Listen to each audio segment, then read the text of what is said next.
Welcome everybody once again to Cookin on the Rim. Hope you're having a fantastic Monday evening. Hope no one's depressed that the weekend's over. How's everybody doing today? Bully Snake, what's up? Freddy, what's up? Mayor Emperor, how you doing, my friends? We're gonna play some more Rimworld today. Nice. Ether the Booze Wizard. Ether, I was thinking of you the other day, man. I was watching a YouTube video where a guy was making cocktails with Malort, and he made some pretty interesting ones.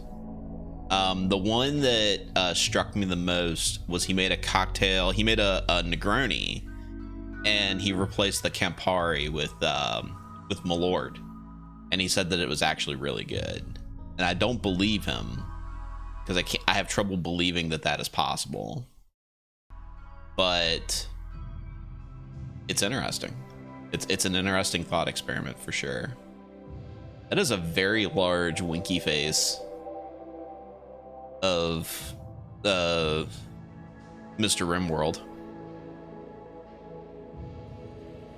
You were fine until I reminded you it's Monday. Well, I only stream on Mondays, so I don't think it's possible that I couldn't have reminded you somehow. Jepson's posted on Instagram video where they cooked a hot dog in Malort. That sounds like some ordinary sausage shit right there.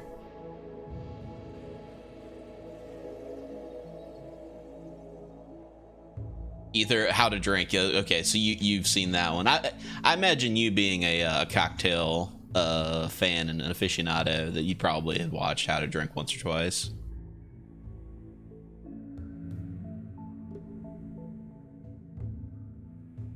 I don't know. I'd be willing to give it a shot.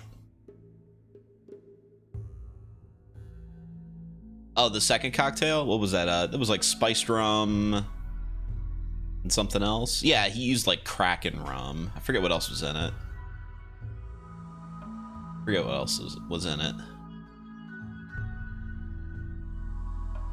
Like, I've always, before I had ever tried Malort, I was always under the impression that people were just hamming it up.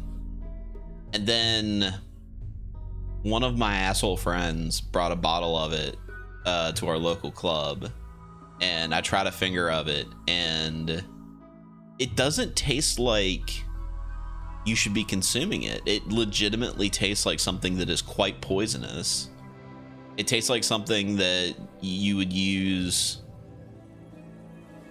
to like power a car with. Like, it doesn't taste like food.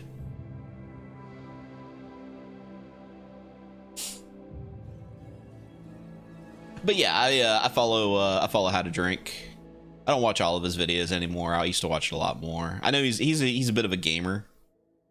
He's a bit of a gamer. I appreciate that about him. Works in place of bitters. I don't know, man. Like, I feel like bitters have more of like an aromatic that it adds. Like, I can't imagine Malort adding like an aromatic to a cocktail. I'm not a cocktail scientist though. I'm just a Rimworlder. So we're gonna go ahead and play some Rimworld. That's a game that we play. We're in the middle of a filthy tryhard play. I think last week everything kind of fell apart in the worst way possible. So we just started a new colony. This one's kind of nice. We got a nice little secluded area down here. We're going to build a wall with a security gate in it.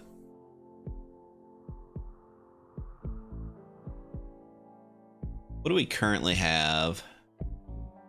So we have a bathroom. This will be the pooping room, the room where we boil our turds into electricity. We are currently researching biofuel refinery, so that's on the way. We actually have 6 bedrooms, one of which is a double bed because we do have some lovers in the room.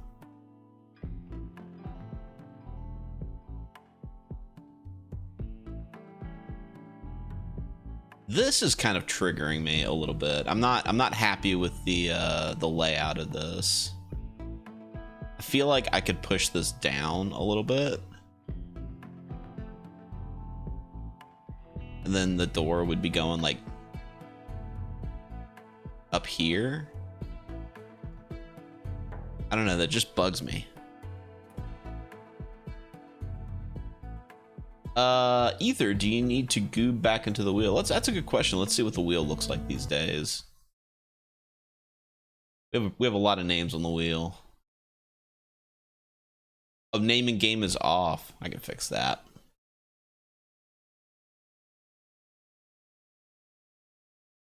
Naming game is back on, my friends.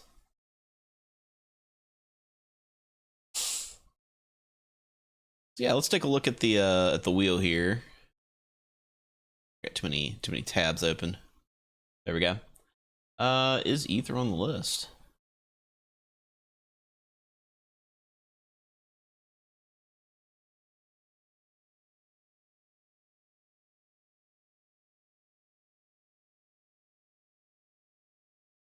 I actually don't see on the list. Let's remedy that. Let's remedy that right the heck now.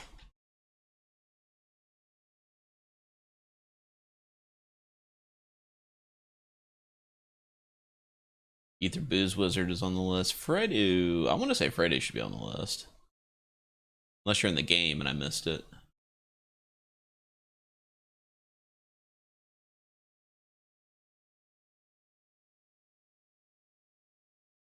Fredo's somehow not on the list. I'm having trouble typing today. AK Lone Wolf, get you on the list. NC Silicon Soul.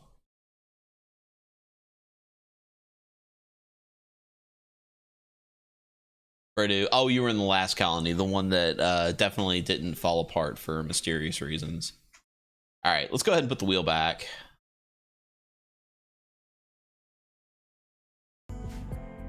And I'm thinking about them beans. Thinking about them beans. I kind of want to just move all this shit down.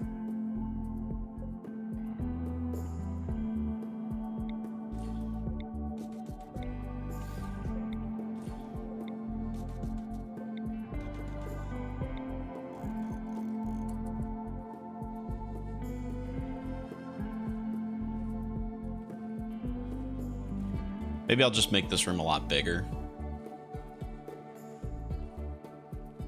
I will protect them beans.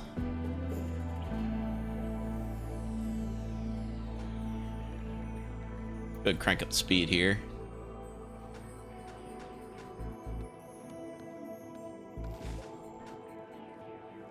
All right. Now, what if?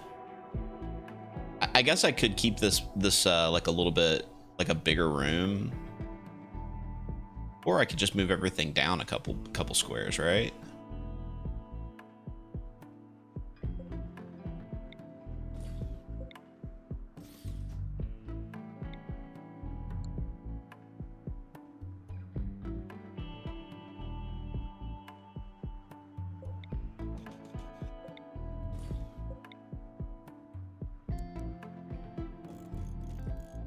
I will say the last time I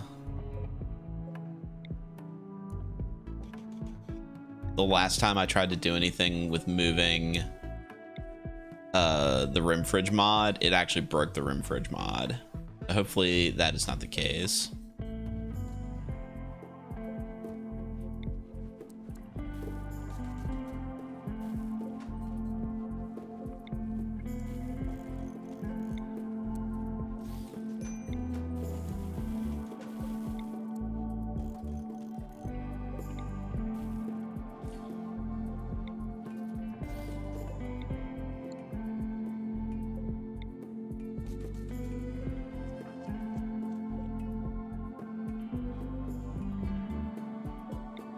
Oh my gosh, click on the thing that I want, please. Thank you.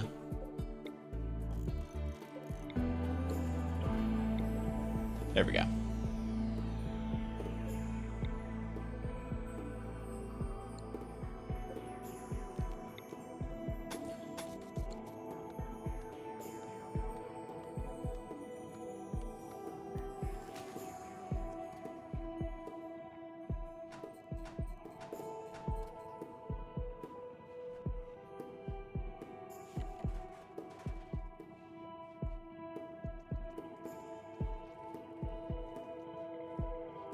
But leave it a bigger room. I could share the the chairs for chess tables. I could probably do that anyway. That was the thing.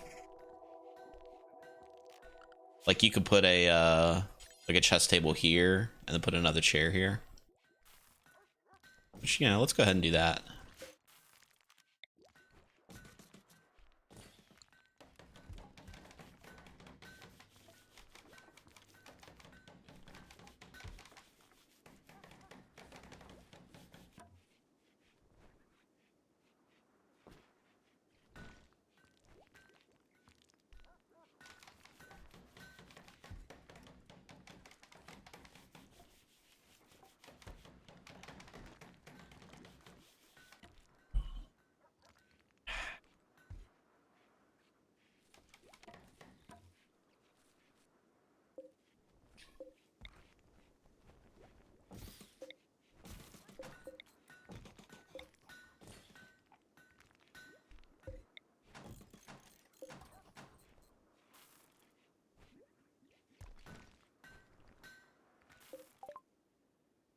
Biofuel refining is online. Heck yeah. All right. Next stop is going to be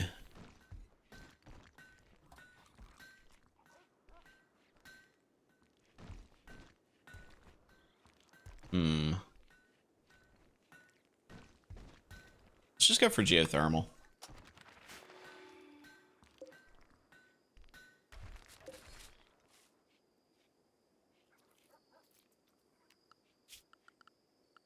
Right. So we'll put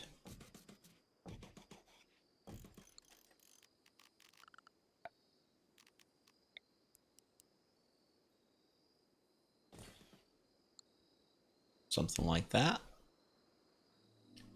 Daryl, that's right. Get hyped. Rimworld time.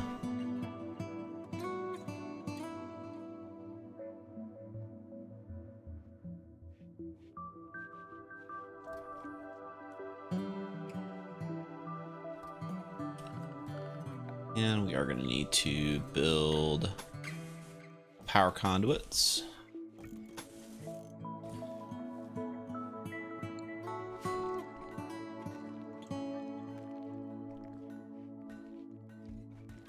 New colony is doing pretty good. We just picked up biofuel refining. Chocobo is currently in the process of making our turd boiler.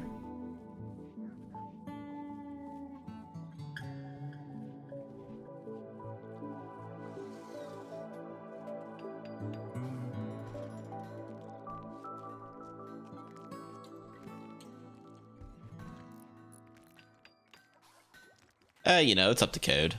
Don't worry about it, Freddy.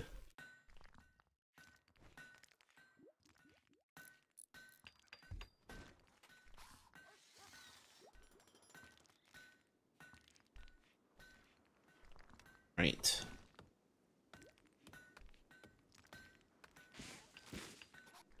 Now, of course, we are going to need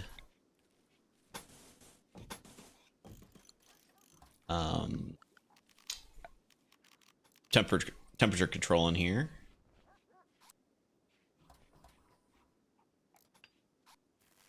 I'll put it right here. And a ceiling fan to keep the operator cool. Do I have the Rim OSHA mod installed? I don't, actually. I don't know if you're joking or not, though, because that sounds like a real thing.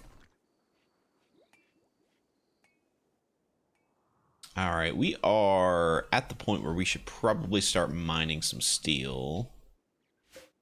We have decent amount of compacted machinery. That is the one thing that I think this particular spot is missing.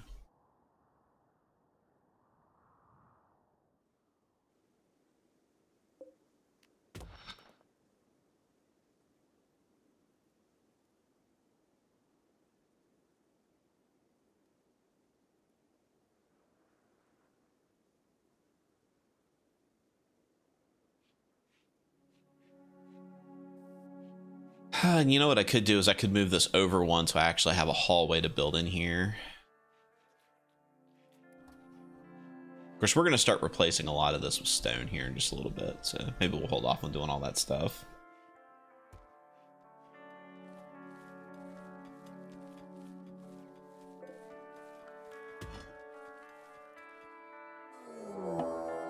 Ah, a raid.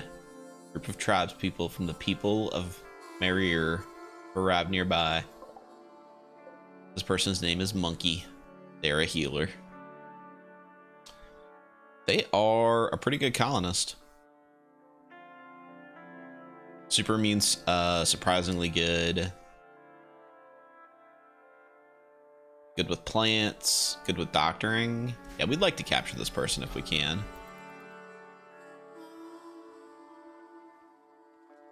Healer with bloodlust. Yeah, this is kind of a strange one.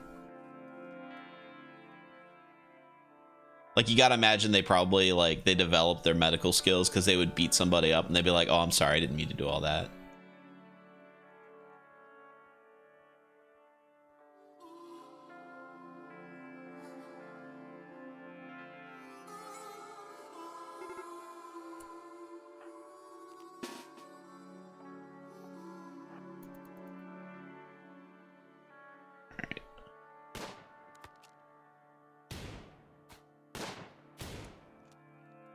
All right, everybody engage in fisticuffs.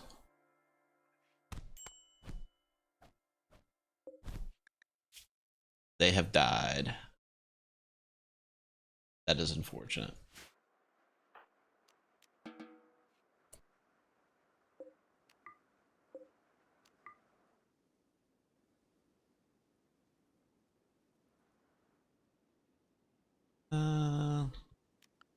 We have mass graves installed.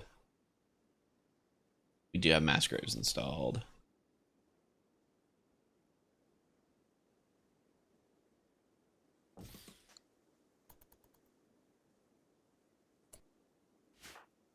Sara is in no immediate danger, but he did get knifed a little bit.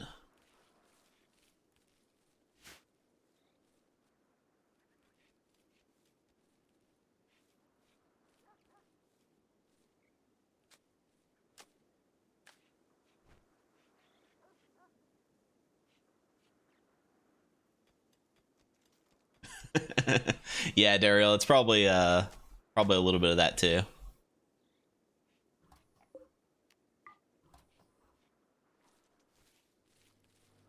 And we do want to make sure do not have colonist corpses in here. Yeah, that's default. All right, that person has been disposed of.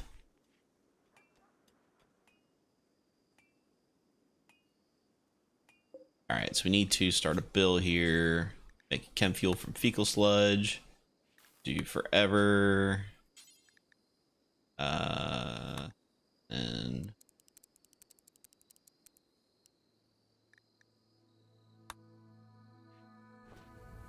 time is getting to work.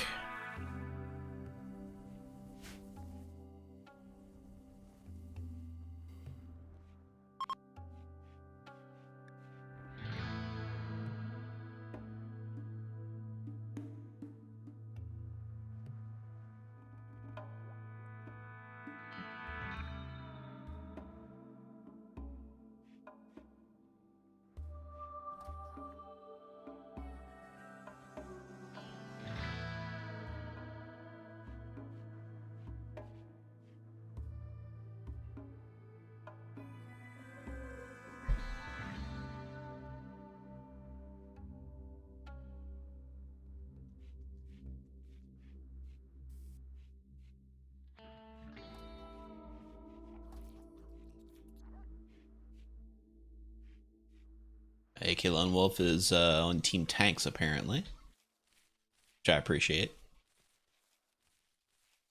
I've been known to tank once or twice.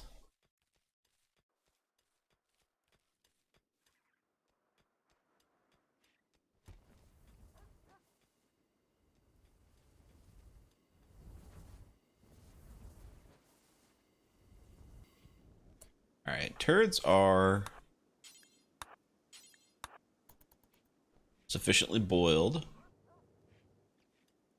That means we can now deconstruct. Oh, except for you don't want to do that. Why can't?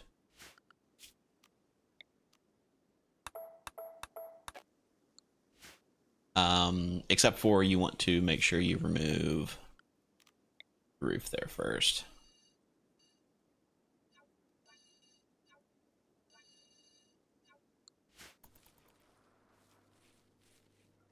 But a lot of armored column in 3rd edition.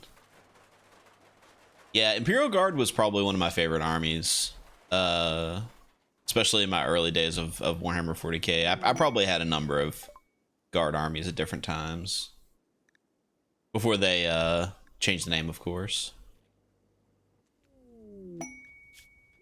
Wombat the Destitute.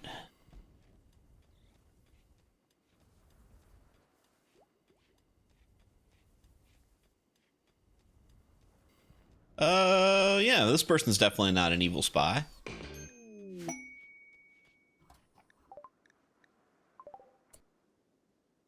And let's see, is Basara our social person? Yeah.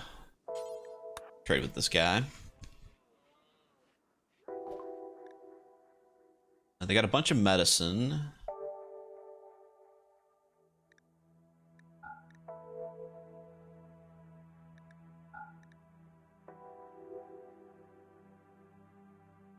Really not much else, though. We're okay on medicine for right now. I think we're just going to save our silver. All right, who's Wombat?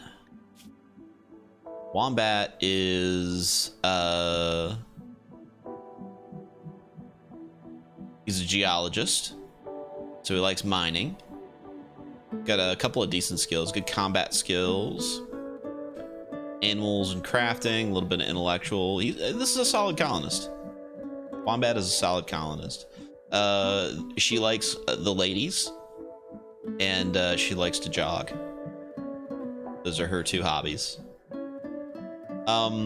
We will keep her around, and if she decides to join the colony, we will give her a name. Sarah then has redeemed a name in game. Let's get you on the list.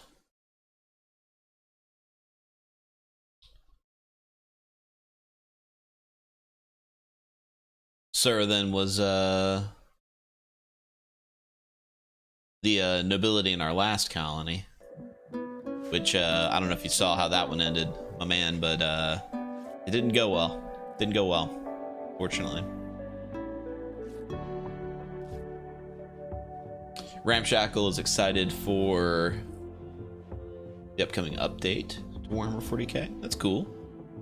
I've legitimately not paid attention to 40k in a very long time. I mean, don't get me wrong, I love the universe, I read the books, I paint the miniatures, but I haven't actually paid attention to the game in a very long time.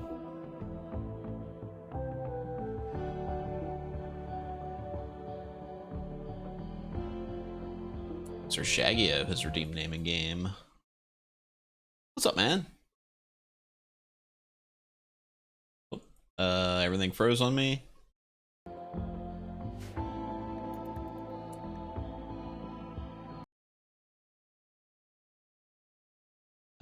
Well, things have frozen on me. Hopefully. There we go.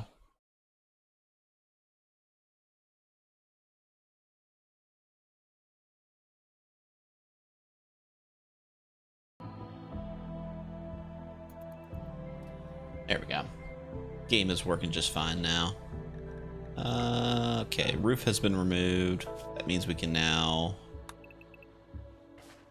deconstruct these. Let's give this guy some stuff to do.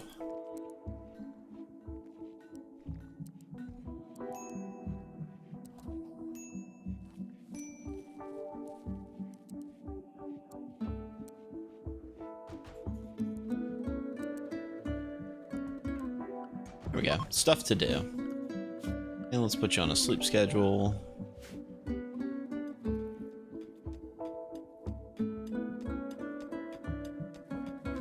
steal over here as well.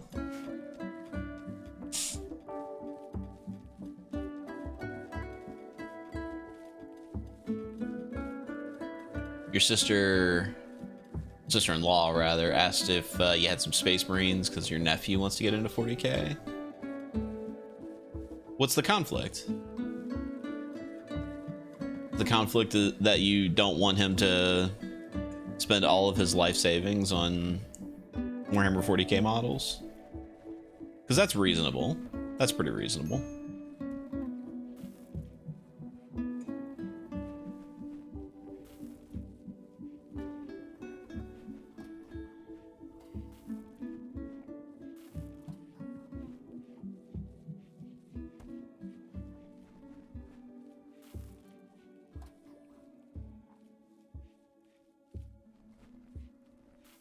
Not gonna lie, Pretzel Bomber, I would drink some warp coffee. That sounds good, actually. GW might be a pit of despair. Well, I mean, okay, so I look at it this way. I've seen a lot of people who are getting into Warhammer 40K very late into the life cycle of Warhammer 40K. Like Games Workshop has obviously been around for a very long time. They're an industry standard when it comes to wargaming.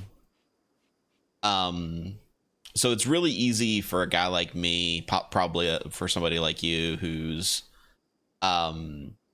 seen all the bad that has happened over the years.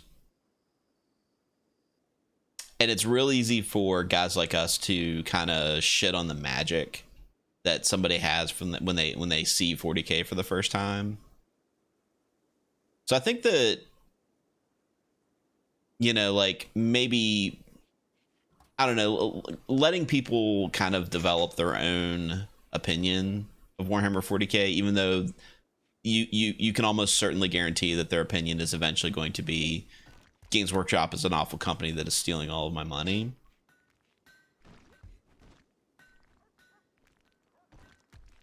And maybe you can like help guide this nephew, you know, like, so they're not like completely lost when it comes to what's going on. Oh, I have a dumping zone right here. How about I delete that?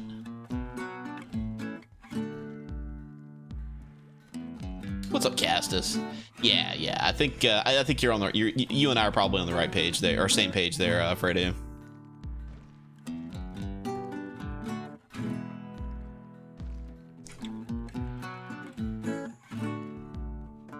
You know, Samurai, I'm almost kind of happy that there isn't real direct one-to-one competition for Warhammer, because in my mind, I tend to enjoy games more when people are making them for the love of it, not necessarily for the profit. I feel like you just end up with cooler products that way. And you kind of get to see the flaws of a small company, you know, like you get to see the all the scars, all the imperfections. You kind of get some I don't know, like a little bit more character when you see games like that. They're a little bit rougher, a little less polished. Bolt Action's a pretty cool game. Historical wargaming is a different animal for sure.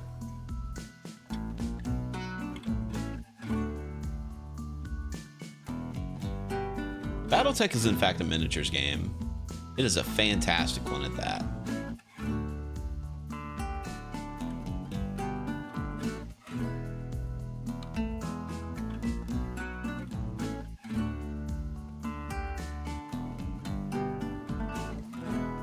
Let's go ahead and just make a whole bunch of wood.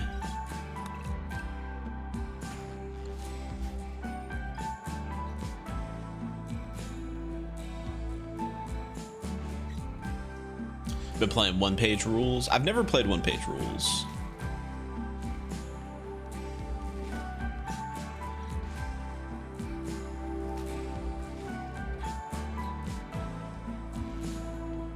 I tell you, the miniatures I've been having a lot of fun playing with recently are Frostgrave and Stargrave. So I've never played either of those games, even though I've heard that they're very good. There's just not a lot of support for them, but they're just really cool, almost retro style, like multi-piece kits. And I use all the Frostgrave kits to make like custom like characters for D&D, like just for role-playing games that I happen to be playing, like any kind of fantasy role-playing game. And it's kind of cool to like kit bash your way into making like interesting little characters.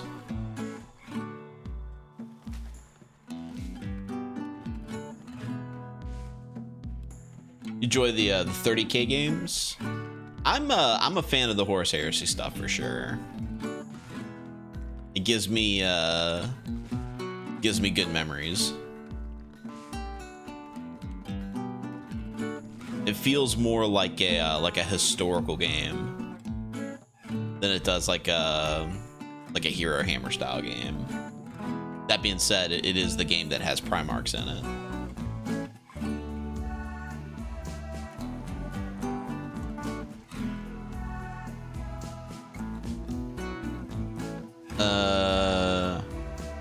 Nemetya played Orcs.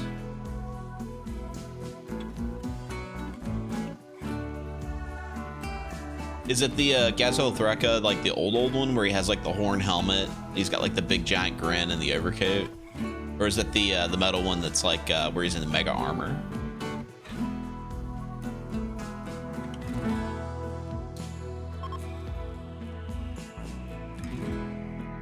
Fredo's more into Warhammer Fantasy. I tell you what, I saw today that the next Warhammer in the Old World army that's coming out or getting released is Warriors of Chaos.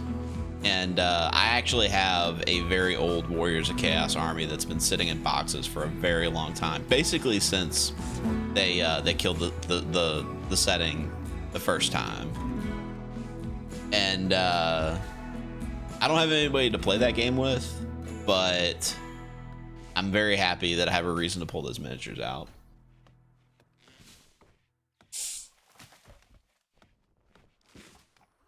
All right, so let's go ahead and put in some floors. We've been sitting here just kind of staring at things for a little bit. Let's put, oh, you know what? Before we put in floors, let's do a remodel here. Let's go ahead and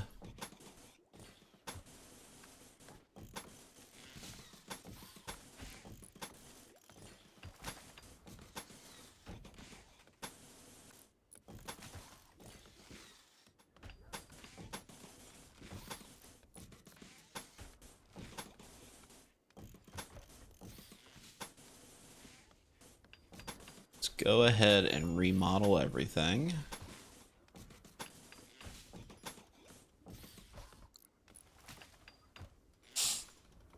Got a huge undead army? Oh man, I played a lot of undead. Undead was probably my favorite Warhammer Fantasy army back in the day. So there's a guy who used to work for Games Workshop named Alesso Calvatore. He's the guy who's the main designer for Kings of War. Hang on. An outlander from the Perineum Nation has learned that Wombat is being hosted at Barnes & Noble. He has enemies with them and wants to see her dead. She will give me $300 and a bunch of Glitter World oh no, she'll give me some Glitter World medicine if I kill them. No. I'd rather have the colonists than the Glitter World medicine. But yeah, so Alesso Calvatore, he's the lead designer for Kings of War, or was anyway for a while. I don't know if he still is. But he is the person who wrote the first Vampire Counts army book, which replaced the original Undead army book, which was the army book that I started with. And I hated that Vampire Counts book so freaking much. He took a big old greasy shit over everything that I loved about Undead.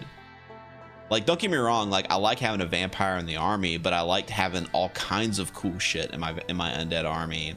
And he was like, oh, do you want skeletons? Cool. Do you want vampires? Cool. That's all you get. And I was so pissed at that army because it was so easy to beat. It was like, okay, well, if you can make your guys immune to fear and you can shut down the magic phase, like you've just won the game. And it was like a setting where if you could kill a character, if you could kill the general of the vampire army, that army literally just fell apart. Oh.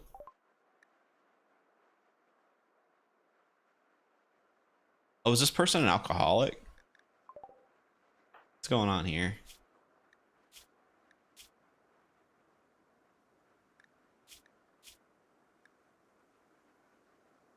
They are addicted to alcohol. And they have cirrhosis of the liver. Maybe I should have been paying attention that they were an alcoholic. Okay, well, I guess we're gonna save them. They have beer, that's the thing. Why aren't they drinking it? Anyway, so that vampire army book pissed me off sufficiently. And I tried for years to play undead. Like I probably played an undead for like 4 total editions before I finally gave up on them.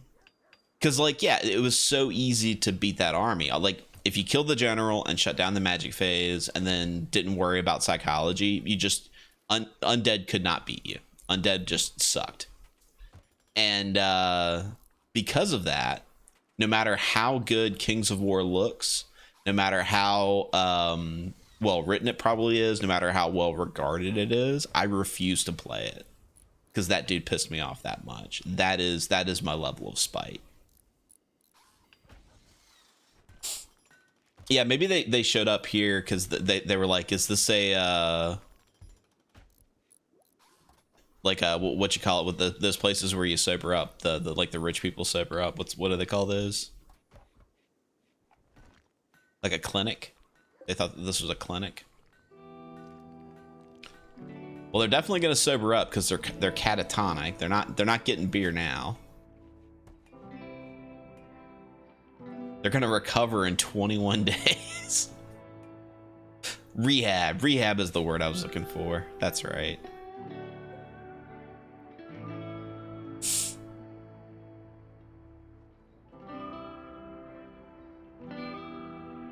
But yeah, that's my rant about Warhammer Fantasy there. Some silver ore. Nice. But man, I love the old undead army. Like it had literally all of the undead tropes. Like you had mummies, you had grim reapers, skeletons and zombies, you had ghosts, you had all kinds of spooky shit. I love that army. 21-day hangover. Oh shit, a marriage is on. Chocobo and Becerra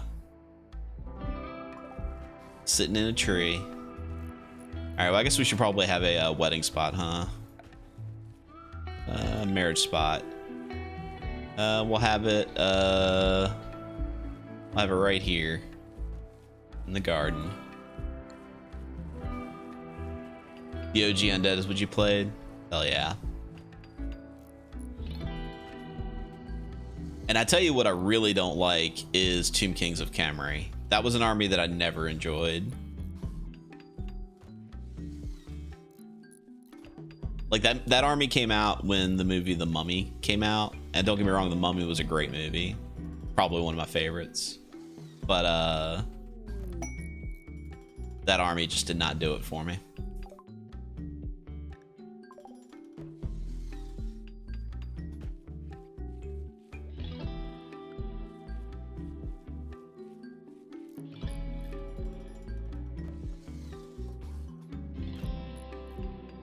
Sorry, I didn't expect to have such strong feelings about Warhammer armies today. We got some animals.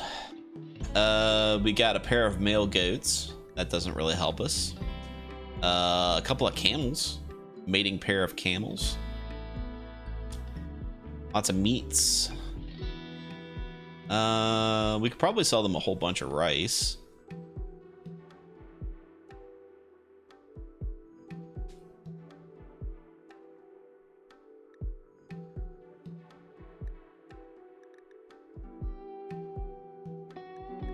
And let's sell them this beer so our alcoholic friend doesn't get any funny ideas.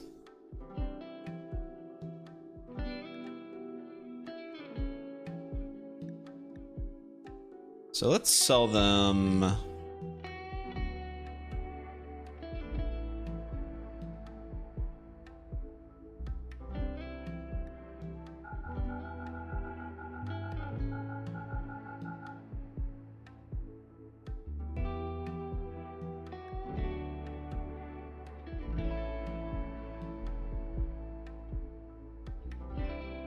Close enough.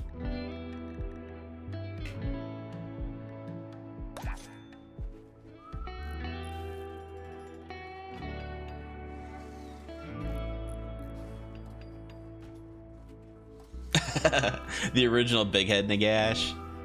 A buddy of mine also played Undead when we were kids, and he had that model, and I painted it for him. And then many years later, he got the new Nagash, and I painted that for him too. And that new Nagash model, it obviously looks way better. The most pain in the ass model to paint. Oh my god, that model is a pain in the ass. We got pigs. Pigs are cool. I like pigs. All right, pigs. Let's go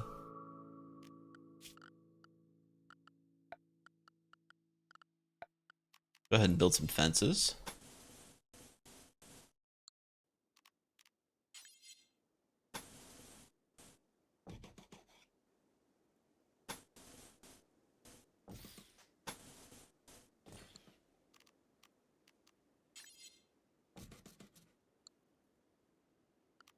And put a pen marker over here.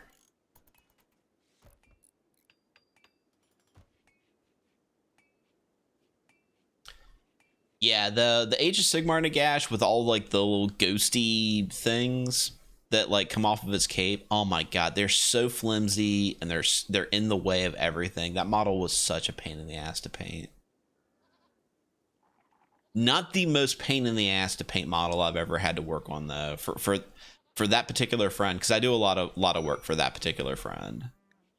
I don't paint for a lot of people, but I paint for him. The one that was the hardest to paint of his, it's the like vampire bat centaur looking thing. I forget what the hell you call it. It's like there's like a special character version and then like a regular one. Like the lower half of it is like this weird like bat centaur thing, and the upper half is like a Nosferatu looking vampire. That model was infuriating to paint. It was so fragile, so flimsy. If it wasn't plastic, like if it was a resin model, that model just would not survive regular gameplay. Absolute pain in the butt. Is Wombat? Oh, Wombat's up and running again. Nice. Tom, could you prioritize getting the power back up and running? There we go.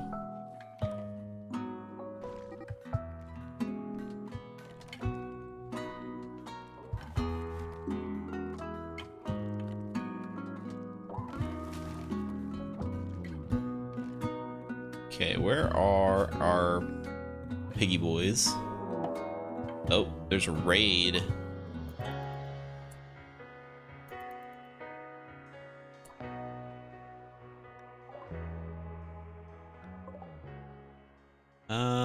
It's a little bit bigger of a raid this time.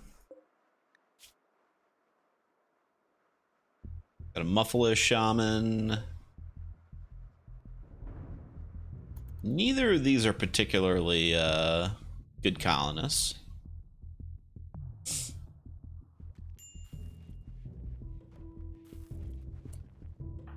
Wombat's good at fighting, though. Give them this knife for now.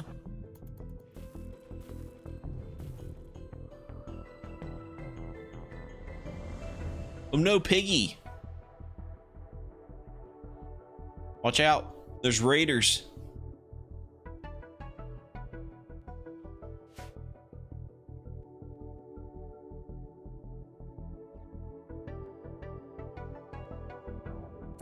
Tell you what we're gonna do. We're gonna take the fight to them. We're gonna save these pigs.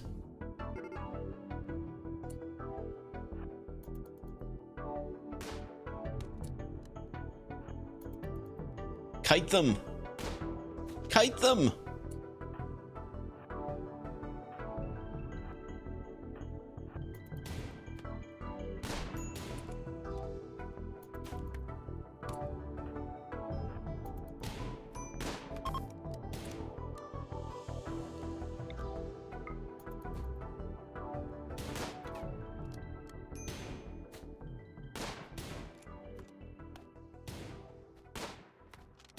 Okay, guys, maybe lay off the shooting into combat. All right.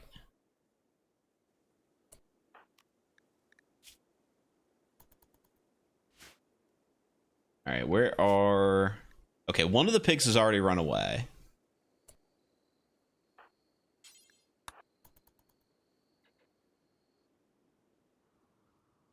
The male pig has already run away.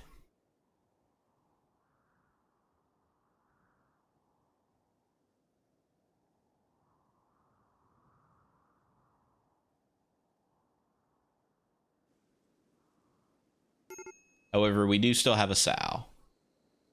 Which means if we can find a single male, or if this sow happens to be already pregnant, they're not. All right, so we're not going to have pigs for breeding just yet. Lord Grimos, what's up? What's up, friends?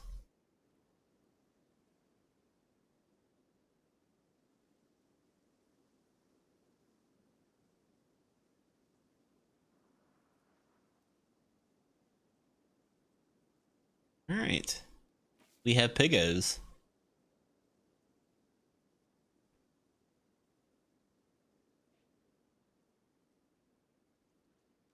Oop, there is some steel over here. I missed that.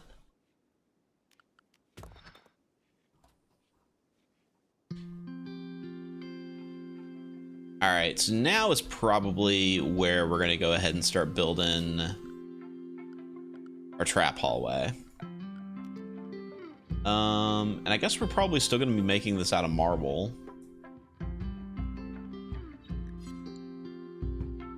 Limestone. I would rather be making this out of limestone.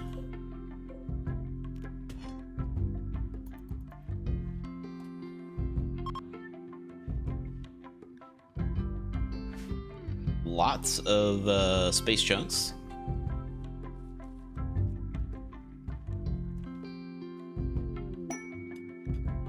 A royal tribute collector. Fortunately, we have neither gold nor prisoners to give them.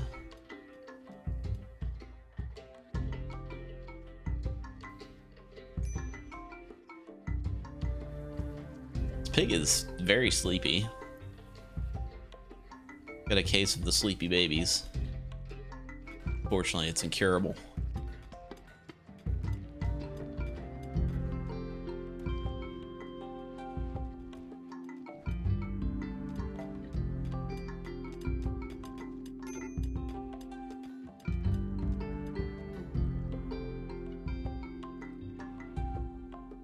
All right, so let's start with limestone.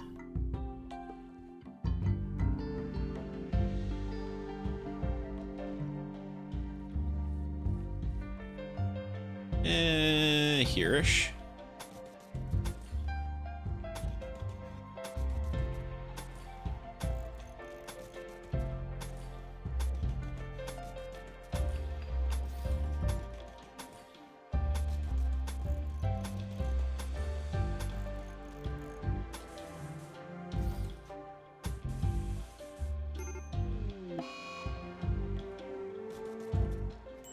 Wombat is catatonic again because of the alcohol. Got a feeling that they are not going to be sticking around.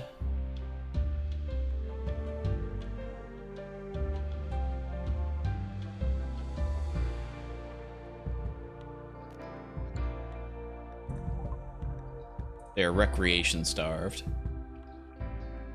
Which I'm not sure how that's possible, considering we have, like, lots of recreation. And they even have 4 hours of the day set aside for recreation.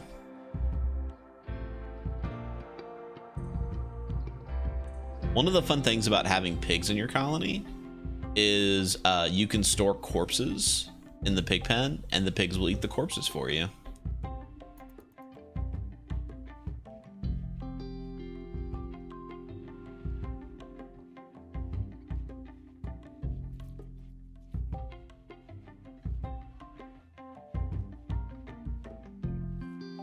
That's right, just like in real life.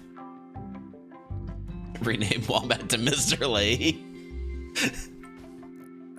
You hear that, Randy? It's the sound of shithawks. I met the guy who plays Randy, Pat Roach. I met him at a show one time, and that dude is fucking awesome.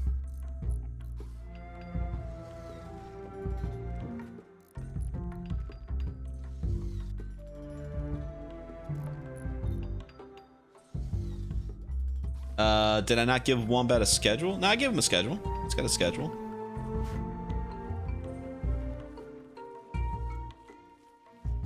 Actually, I need to...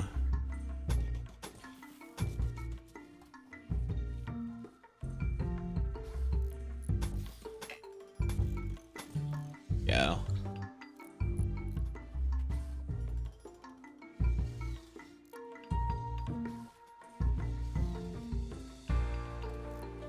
Yeah, Wombat's just gonna be like falling down some stairs. He's gonna let the liquor do the thinking.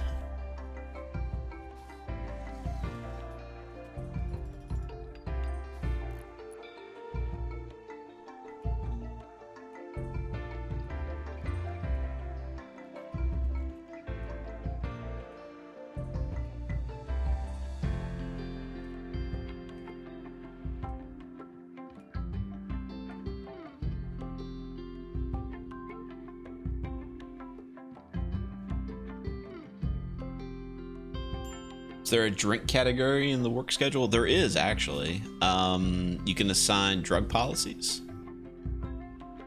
We don't have any beer, otherwise I would say 1 drink per day. But they'll do that during recreation time.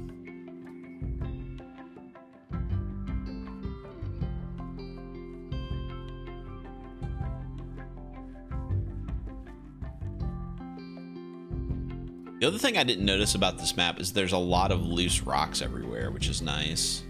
Sometimes you get maps and they don't have a lot of rocks everywhere, so you've got to actually dig holes and shit to get to them.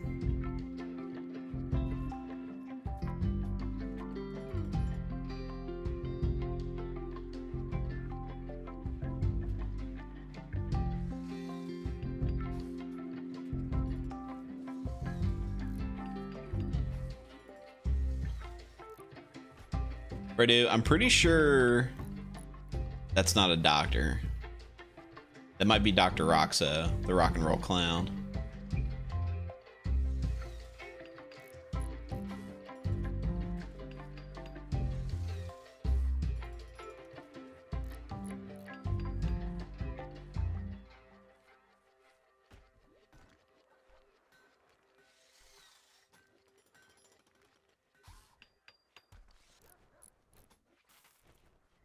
You know, I have also heard that, Night Owl, that he does the cocaine. All right, so now we need limestone doors. We'll have them come in at the top here.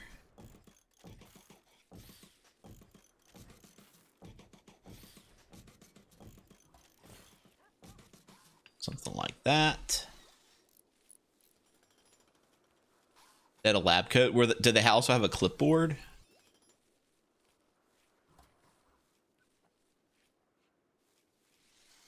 I heard that he had a video banned on MTV because you could see his junk through his jumpsuit.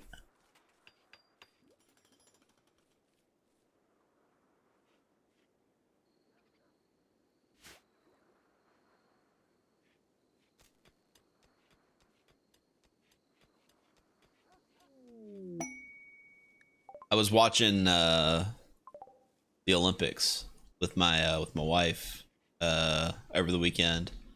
We were watching some of the they call it artistic swimming now. It used to be called synchronized swimming. Now it's artistic swimming. And we were talking about the music that they were playing, and I asked her, like, if you were a synchronized swimmer, what music would you listen to, or like would you have to do your routine on? And I believe she said a Taylor Swift song, which makes sense because she loves Taylor Swift. And then she asked me, and I thought about it for a hot second. I was like, obviously Mermaider by Death Clock. Looks like we got another raid coming. This one's not tribals. This is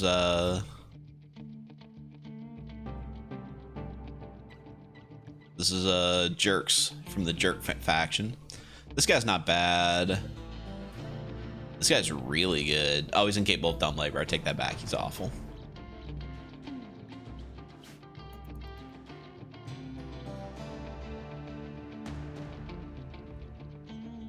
They attacking now? They are attacking now. Everybody, wake the fuck up.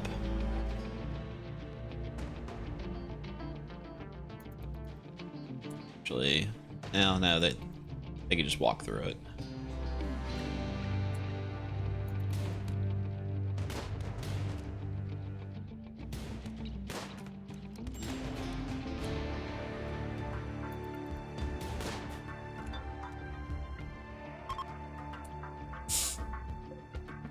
That's the shitty one, right? Yeah, it is. Okay, cool. Might actually have to capture somebody. Basara, you also stole the doctor. You are the doctor. Wait. Okay, this person is not unwaveringly loyal. Awaken the Fin Troll. Well, no, just you know, Mermaider, because you know they're in the water. All right. We do have some herbal medicines. We'll use that.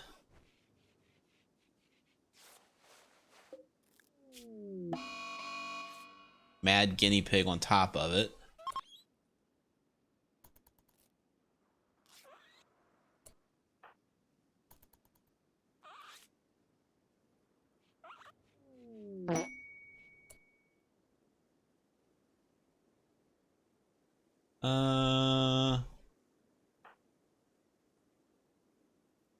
Hate to wake you guys up. Let's deal with this.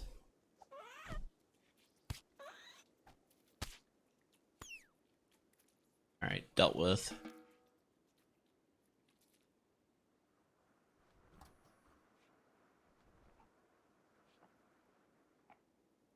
All right, wait a minute. I got some notifications here that I missed. What's going on? Flaming White Pony has followed. Welcome, Flaming White Pony. Thank you for joining us at Cookin on the Rim. Welcome to WBPL 76.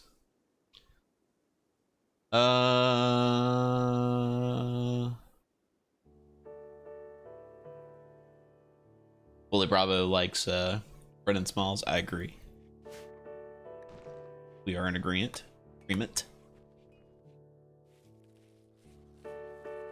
All right, so a raid and then a rabbit animal in rapid succession.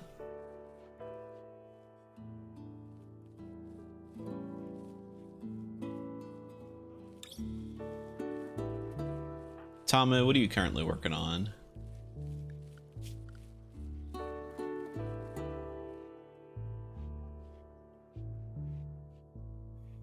I think what I'm gonna do is have Basara focus on Crass for now. Is that a dead guinea pig? Yes, that guinea pig has expired. We will probably turn it into meat. Although, do I have anybody who cooks? Tamu is a cook. I do not have a butcher stable, though. Put that just outside for now.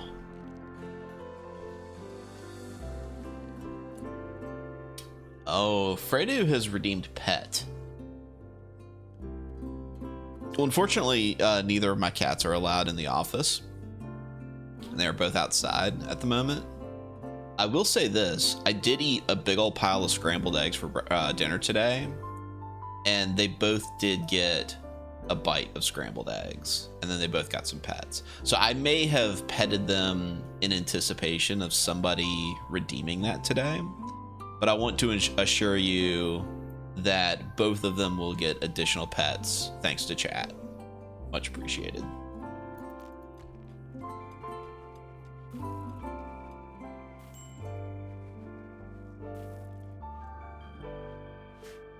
Yeah, this colony is surviving much better on food. I tell you, man, this nutrient paste dispenser is like the cheat code to this game. It really is. Let's see, we got a quest here. Yeah, we're not building anything for you guys right now, sorry.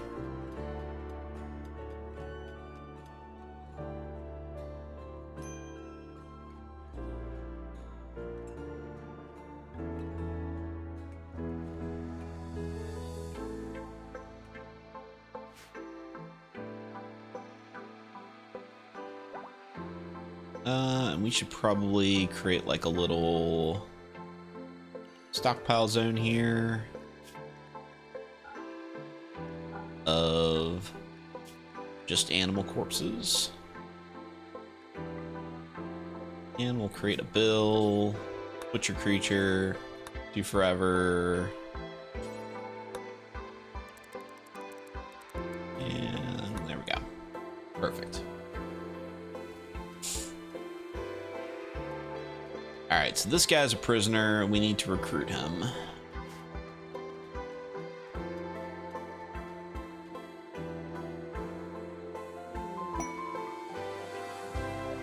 Tamu is throwing a party.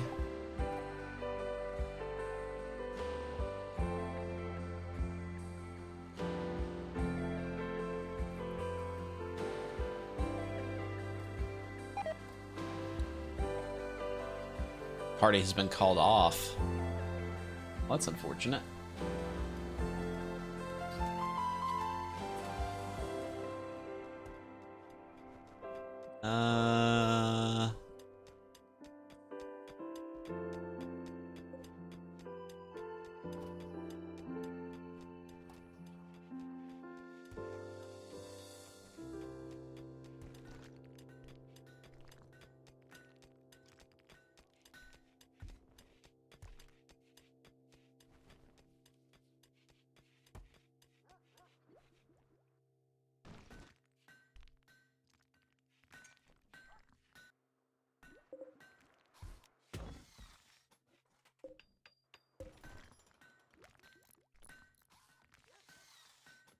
All right, now we're starting to make stuff.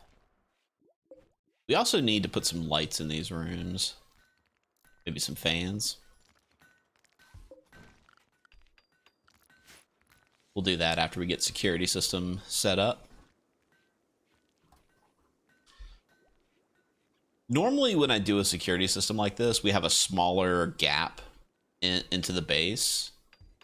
But I actually kind of like having a nice big space like this, like a big wall with a trap hallway in the center, because it gives you a little bit of space on either side to build a prison and a hospital.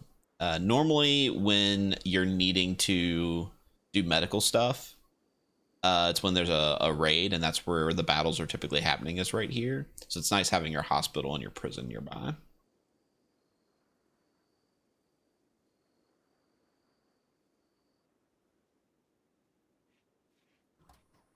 Castus, you might need a young priest and an old priest.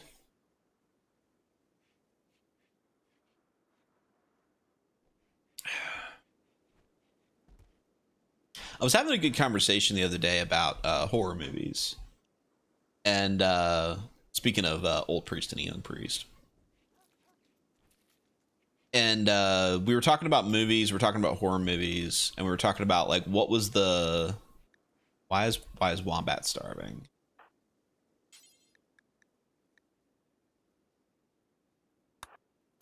Disliked food? Because he's a geologist? Fucking eat it. Is he like a religion? No, we don't even have ideology turned on. Whatever. And we were talking about like what was the best decade for movies, and I'm pretty fully in the camp, like regardless of the genre, that the 80s is the best decade for movies. And that this is coming from a guy who spent the majority of his childhood and like his formative years actually in the 90s. Like I was born 81, so I was a kid through all of the 80s, and a lot of my favorite movies are from the 80s, obviously, like Back to the Future and Beetlejuice and stuff like that. But like my formative years were all in the 90s, and I think even still I have to say that the 80s were my favorite decade of movies. So this is where I engage the audience. What is your favorite decade of movies? Fredo says humans peaked in 1984. That sounds like a very specific year. Is that the year you were born? Because that would be funny.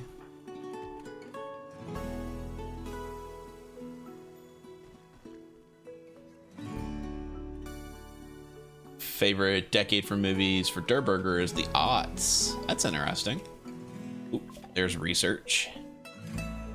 Let's go ahead and we don't really need hydroponics. Let's start with the sterile materials.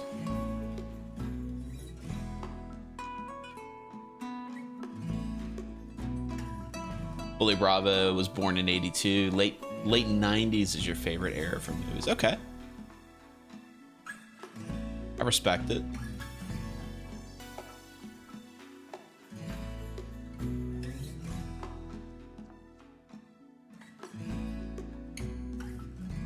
Late 90s is where you're starting to get a little bit more, where computer graphics started to make a little bit more sense. Like they started to not feel out of place in movies. Like you had movies like The Matrix, the Star Wars prequels, of course, had. Okay, so we everybody likes to dunk on the Star Wars prequels, but they did have really good CG.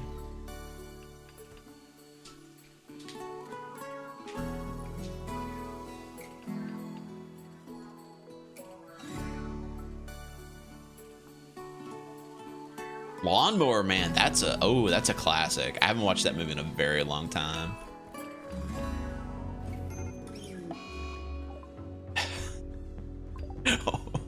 Wombat is very sad that he does not have booze. All right, we finally have a trap hallway set up. Let's go ahead and get spike traps.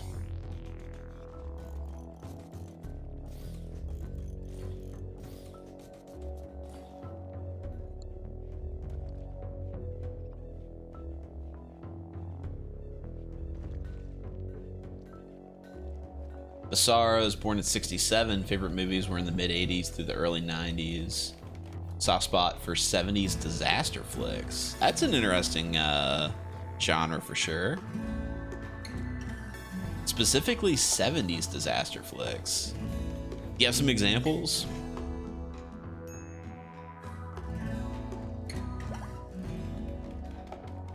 Yeah, Twister and Volcano. See, that's what I'm thinking when I think of disaster movies. I think of like Twister, Volcano, Armageddon. Okay, the refugees are leaving. Wombat has decided that we do not have enough booze. Zero G Morals, thank you for following. Cooking on the Rim and WBPL 76. Thank you for being here. Earthquake, Towering Inferno, All-Star Cast, decent FX for the time. Okay, I will have to spend some time and check that out. That is not a genre of that decade that I had put a lot of thought into.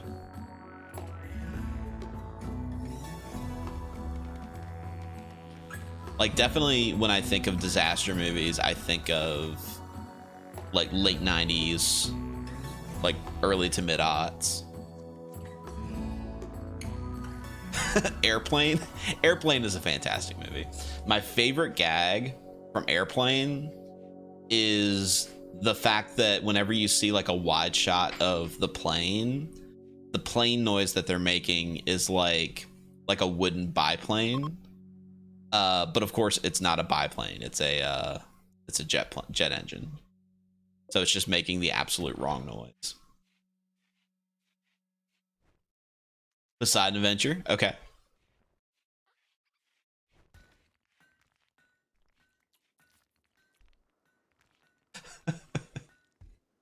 Lord Grimos is giving a good PSA there for everybody.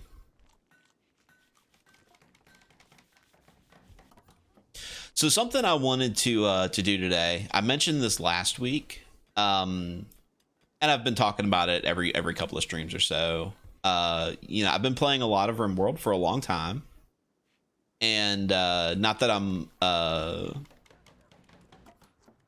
done with Rimworld by any stretch of the imagination, but I did think about freshening things up a little bit. So I've been thinking about doing some Diablo 2, specifically Diablo 2 Resurrected. And here in just a little bit, I'm going to probably cut away from Rimworld. And I want to go ahead and pull up Diablo 2 and just kind of like do like a little bit of a walkthrough of some of the characters that I have and some of the ideas that I've been having, because I want some feedback. And specifically, I was going to be doing a Holy Grail, like a single self-found Holy Grail, because I've never done that before, and that's definitely something that I want to do. But I'm also a really big fan of ladder, and ladder is actually resetting in a couple of weeks with a new patch. Now there's no like new content being added with the patch. It's all like bug fixes and shit.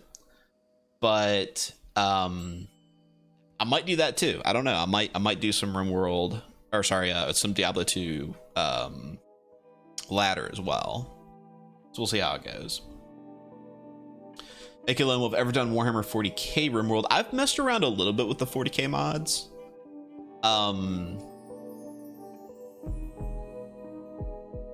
I think they add some good aesthetics to it.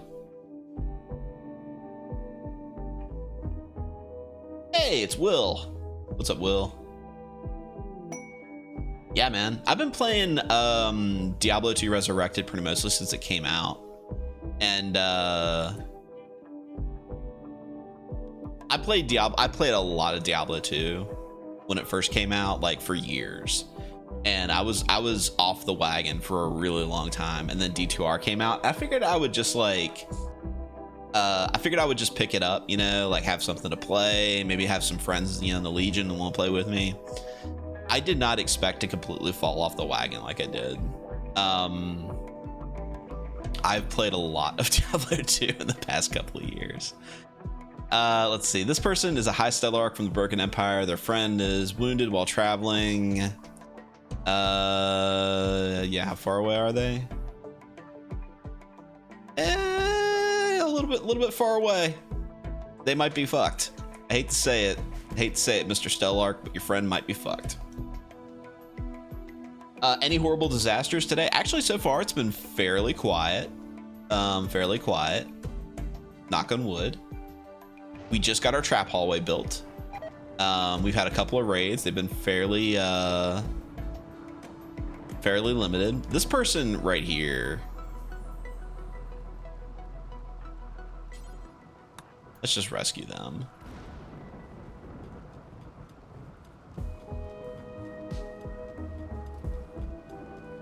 Played a lot of D1 and D2 when you were a kid. Eventually just put it down for other games. Playing a Zoo Necromancer. I have a pretty decently leveled Summon Necromancer. I think he's like maybe mid 70s. He's a lot of fun. Summon characters are not generally my favorite though, but I do like the summon Necro because you get to do corpse explosion, and there's nothing more fun than watching corpses explode and then other corpses die, and then those corpses also explode, and you have a chain reaction of exploding bodies. Yeah, AK Lone Wolf, rip your graphics card for sure. Played Path of Exile with King's Row. Path of Exile, so I've been looking a little bit at Path of Exile too. I've been catching the previews for it. It actually looks pretty good. Friday with the Yelling Barbarian. Man, Singer Barbarians are... What's the word that I'm looking for? They are a little grating to play for a long period of time. Like, they're fun for a little while, but after a while, you just have to turn the audio off your computer.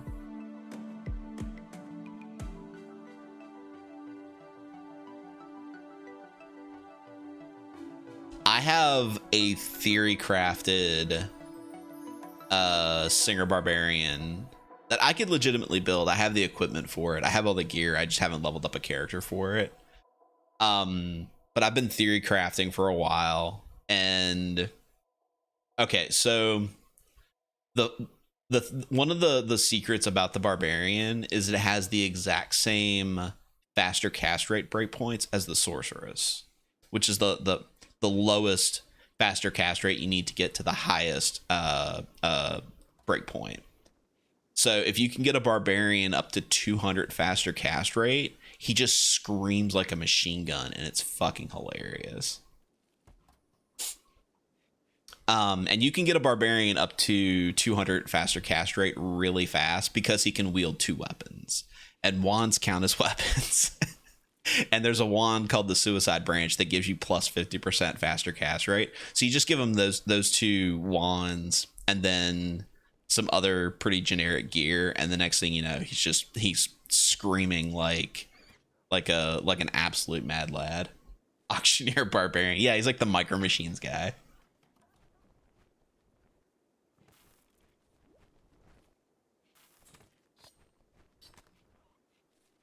All right, so security is set up. Let's go ahead and start putting some floors in.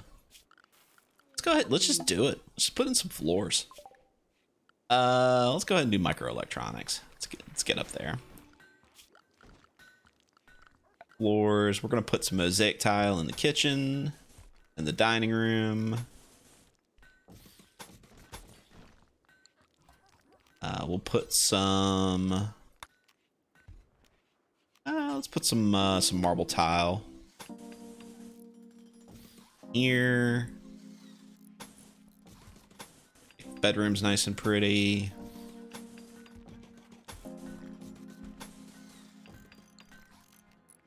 We'll put paved tile over the thresholds. Looks pretty.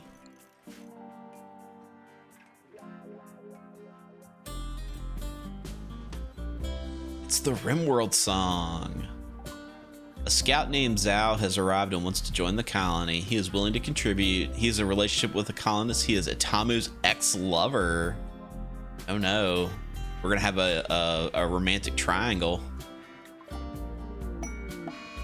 Oh, we have a Mad Muffalo to go along with it.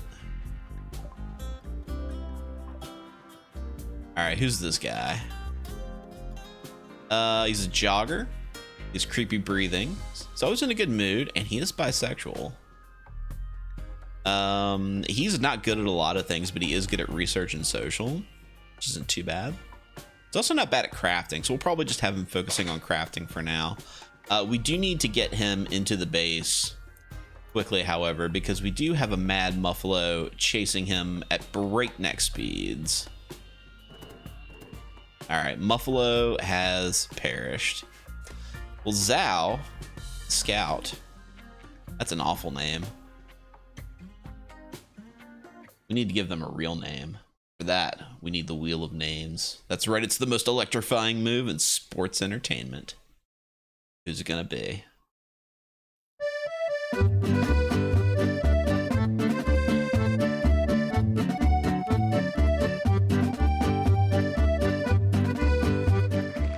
Cody von Schweitz.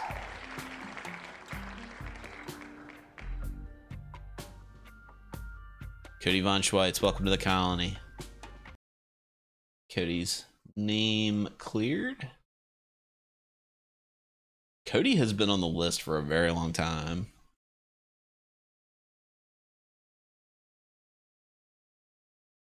All right, back to the void.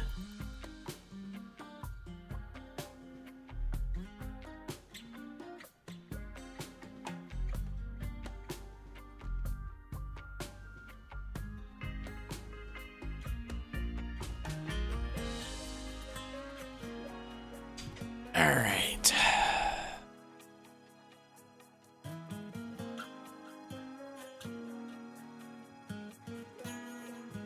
A Nutella beverage, a Bofa? I think a Bofa is something else. You're trying to get me to say something.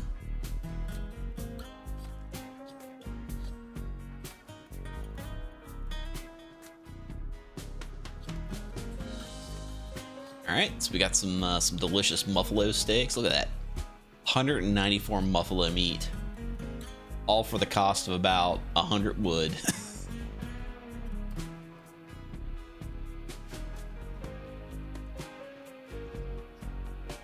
Ah, the Rimworld song. It's everybody's favorite. Would be nice if we could find another pig. It does kind of suck that we lost that one male pig.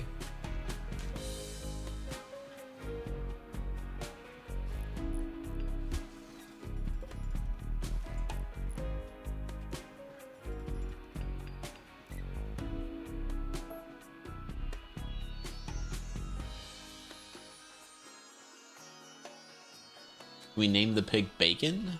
We could.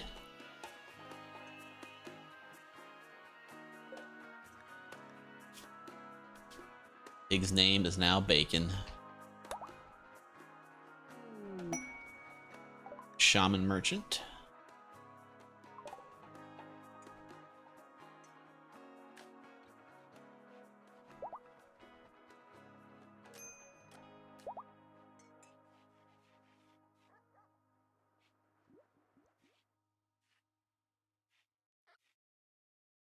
Wombat is going to try to get away now. See how far he gets.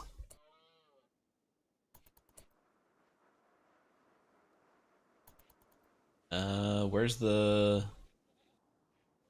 person we're actually supposed to be talking to? There he is. Sirloin tips. Fun fact, I actually had a Diablo character named Sirloin. He was a paladin. I think I deleted that character though. So we could sell the pig. Unfortunately, since we don't have a male pig, having a female pig doesn't really help us. We have smoke leaf joints. We have plasteel. We have gold.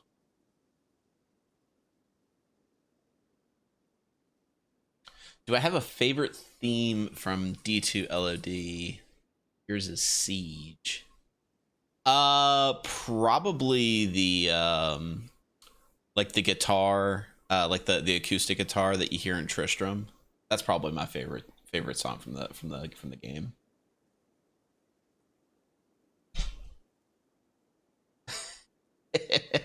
Had a Maine Coon who got to be about 30 pounds, had to name him Circumference. That's perfect. We could buy the goats, but I don't know. I think we're just gonna hold on to the pig for now. If nothing else, we'll eat the pig later.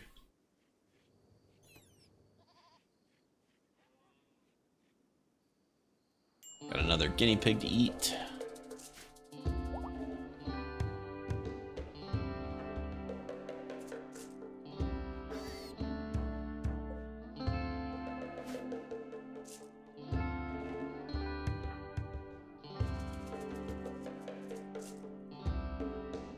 Oh, the marriage is happening.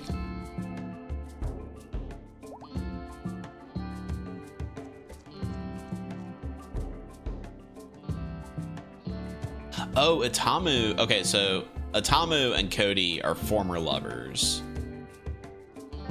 That's a little creepy. Like that's a little sus right there, that Cody just shows, like, he just decided that he wanted to join the colony. That's a little suspect, guys. Come on now. Okay, what's going on?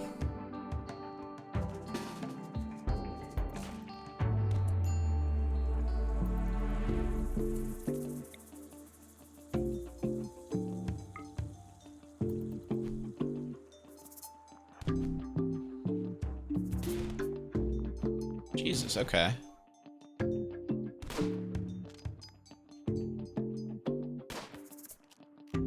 Please melee attack them. All right. All right. We can switch this bed.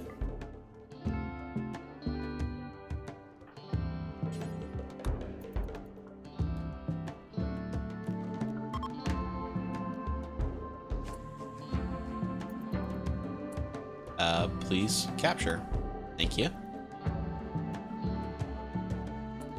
And there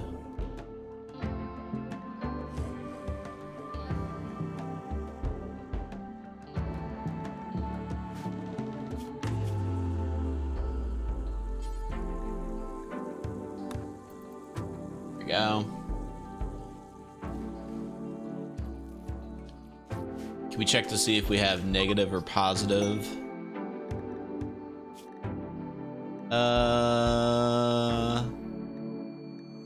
Ex-lover has a +5.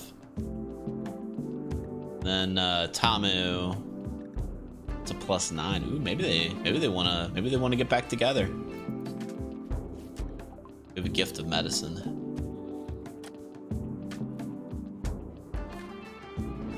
Freddy, you mean the Herodric lunchbox?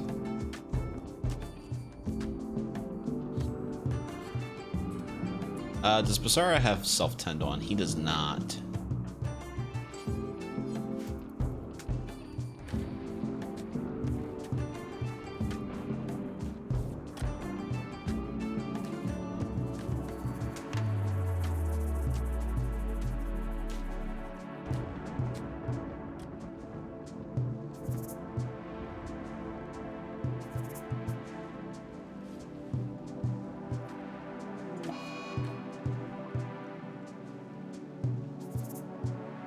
Okay. Cool.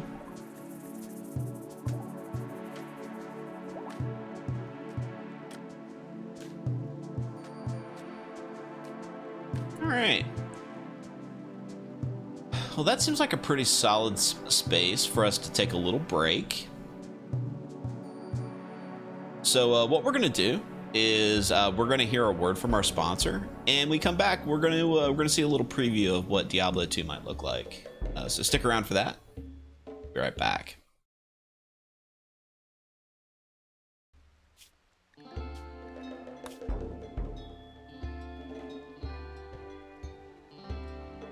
Today's sponsor is Rain Shadow Legends. Rain Shadow Legends is a tactical fantasy RPG action strategy game with over 7 billion downloads worldwide. In Rain Shadow Legends, you have access to over millions of fun and unique characters such as Orc, Bugbear, Gun, or Elf. She's very pretty. Look how pretty she is. If you like now, you can download our WVPL 76 exclusive character, the Skeleton King. He broke your hands. You can use special promo code LIGMA to receive 42,069 reads. You can spend them on cool cosmetic items such as skins.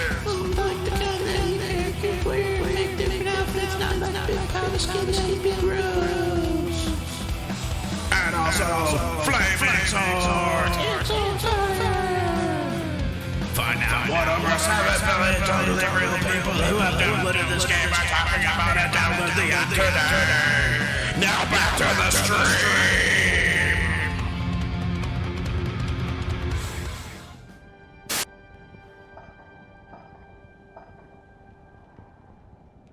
All right. This is Diablo 2. Speaking of taking my money, this is Diablo 2. I've been messing around with the settings on here a little bit to see if this plays out right. If you guys can hear the audio. So yeah, this is kind of what I got going on. These are my online characters. Bone Daddy and Up are characters that I actually play. Everything else is just kind of like mules and whatnot. These are all characters that I actually play. And then I've got my offline stuff here. This is my singer barbarian that I was talking about. His name is Foghat. To just give you an idea how that sounds.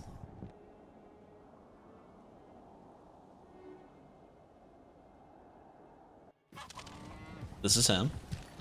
He's got daggers. He's got wizard spikes instead of unalive branches. Oh man, I've got the difficulty set to 8. I should probably oh, except for I hit the wrong button there. Already off to a bad start. Fortunately, this game loads really fast. Say that and there it gets stuck. Let's get the options here. Let's cut that back down to players 1. So yeah, this is my guy. He's got some daggers. Hello.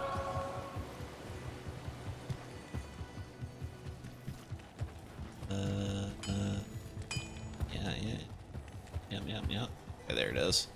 Yeah, war cry. This is what this sounds like.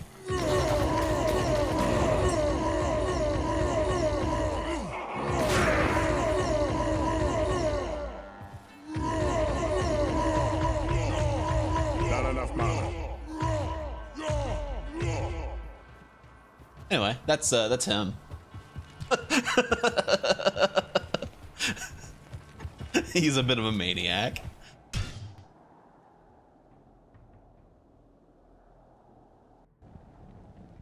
But yeah, so characters that I actually play. All right, Griglak, Shout of Grig. Oh, that's a great name. Griglak, Shout of Griglak. So this is the character that I've been playing in ladder this season, and is actually currently my highest level character, which is Brussels Sprout. I've got 3 sorceresses. So this is a character that will become a regular online character here in a couple of weeks. But she is a Blizzard sorceress, so she's all about the cold spells. Oh, I got a notification from OBS saying that shit is getting wild. Yeah, so this is her. She's a cold sorceress. She's got a Death's Fathom. This is actually probably the coolest thing that I've got on this character. Very early into the season, I found a 5/5 cold facet, which is very, very valuable. And then I traded some really good shit for this Death's Fathom. So it's plus 32% extra cold skill damage, and then -5 cold resistance, which is nice. 20% faster cast rate, 3 sorcerer skills. Like this weapon right here just makes all of her cold damage so nice. Then I've got this Nightwing's Veil, but it's ethereal. If you're not familiar, ethereal basically means that you can never repair it. So I'm just kind of wearing it until it falls apart. It's currently durability 9 of 21, so it's probably going to fall apart here before too long. But also 11% extra cold skill damage, so she's doing about 43% extra cold skill damage, which is pretty solid for a Blizzard sorceress. Everything else is pretty bog standard. Not in town. But you know, she does the Blizzard stuff. She teleports around pretty fast.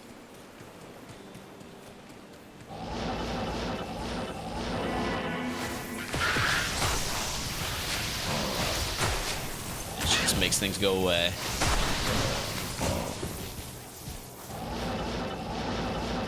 Not in town. But yeah, I'm pretty excited about her. I've got some really good gear on her. I've got some stuff waiting for her when she eventually comes online.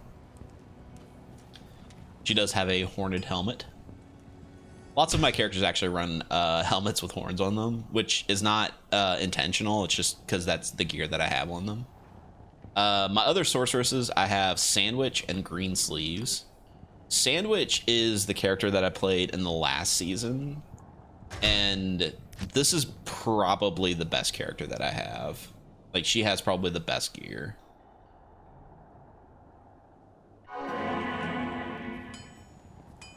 Now she's a lightning sorceress.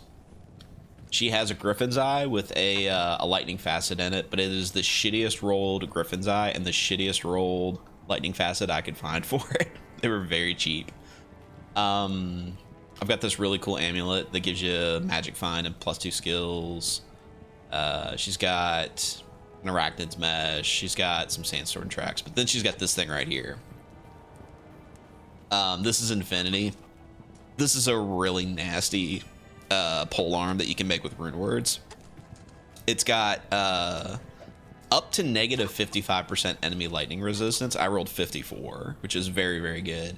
And then also a conviction aura, which is like a paladin aura that also reduces elemental resistances by like 120%. So pretty much like every monster that you fight with this thing is negative 100 on lightning resistance. So you're basically just doing double damage. She is an absolute face melter. Like, she... Let's just go somewhere. Let's go to the Stony Field, which is currently terrorized. Need like a big pile of enemies. Here's some enemies. Yeah. Just... Oh. Okay, so I messed up there. Off to a bad start. Off to a bad start.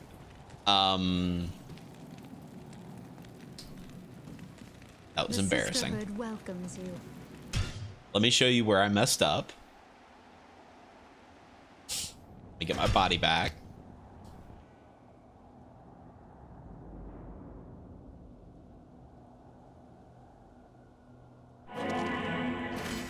So she is an energy shield sorceress. Energy shield is a really cool skill that makes it so your damage comes out of your mana instead of your life. I had forgot to activate that, and I have a magic staff that helps improve that. So now she has that going on.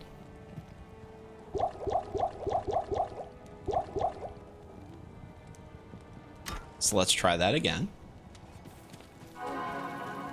And let's pick somewhere else to go. Let's go to hell. Let's go to the City of the Damned.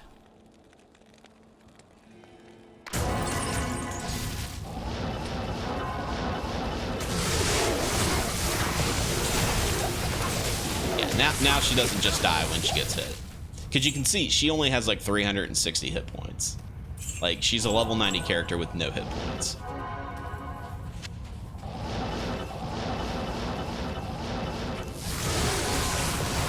But yeah, she makes things disappear.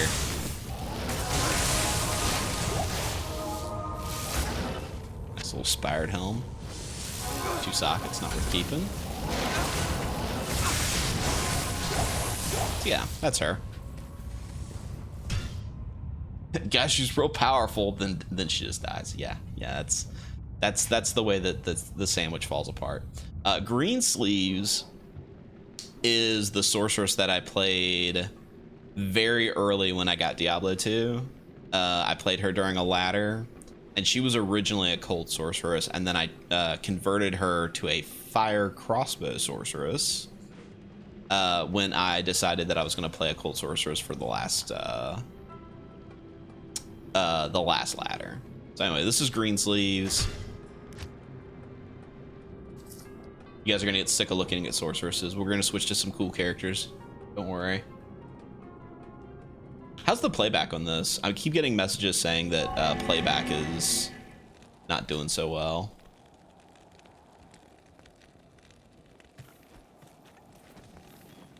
How's that look?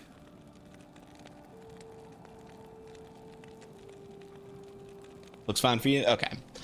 So what's cool about this character is she uses a weapon called Demon Machine, which I currently need to put a socket in, but it fires explosive arrows or bolts. What's cool about that is the skill Enchant gives you extra fire damage, and Fire Mastery both improves the enchant skill and the fire damage on the crossbow itself. So you end up doing a lot of fire damage with this character. And what do I have enchant set to? F2.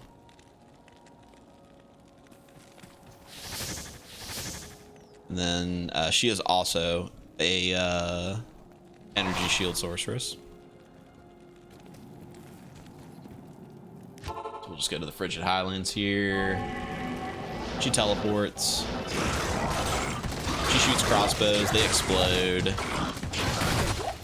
That one nearly killed me. Holy shit. Pick up some potions while we're here.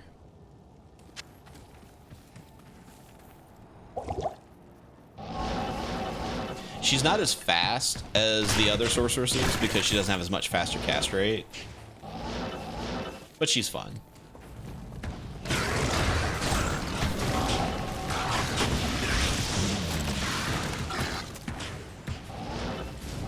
Got a bony helm. Let's see what that is. It's Tancred's skull. What does that look like on her? It's kind of cool. Throw it away that shit. So yeah, that's my 3 sorceresses. I have a collection of them.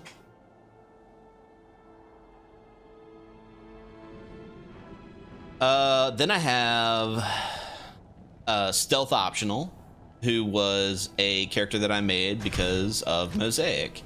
Mosaic is a horseshit rune word that they came up with about a year ago that does stupid broken stuff, and I wasn't going to let other people do stupid broken stuff and then not also get to do it. So Mosaic gives you a 50% chance for finishing moves to not consume charges. Assassins have this weird mechanic where they can build charges where if they strike a number of times in a row, they start to build charges, and then they can do a finishing attack to release them all and do a lot of damage. So if you have 2 of these things, because you can wear 1 on each hand, you have a 100% chance of not consuming charges when you do stuff with them. And that's kind of nuts, and I don't like the way that other people do Mosaic Assassins. So what I've done is I've exclusively put all of my martial arts skills into these 2 types of strikes, which just do extra melee damage and then a bunch of life and mana steal. So like when you have 3 charges, you can see the number there. It's 1,680% extra damage when you get 3 charges on it. Like she just one-shot kicks everything, and she uses the dragon kick to finish things off. So just to show you what that looks like. Yeah, we'll just go out to the Bloodmoor here.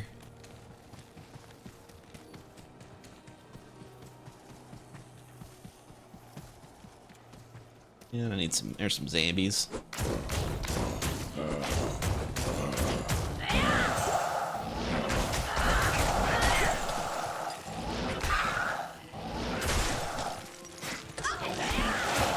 Yes. See, she pretty much one-shots everything.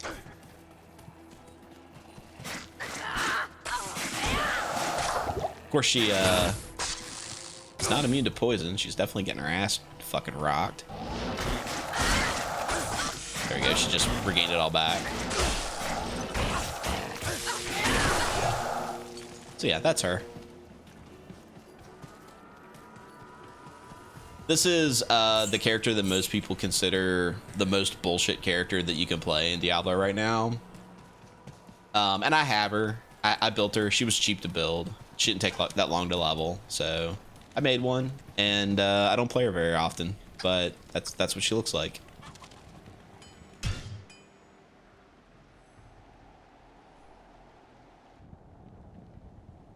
Then I have This studly motherfucker right here. This is Holy Diver.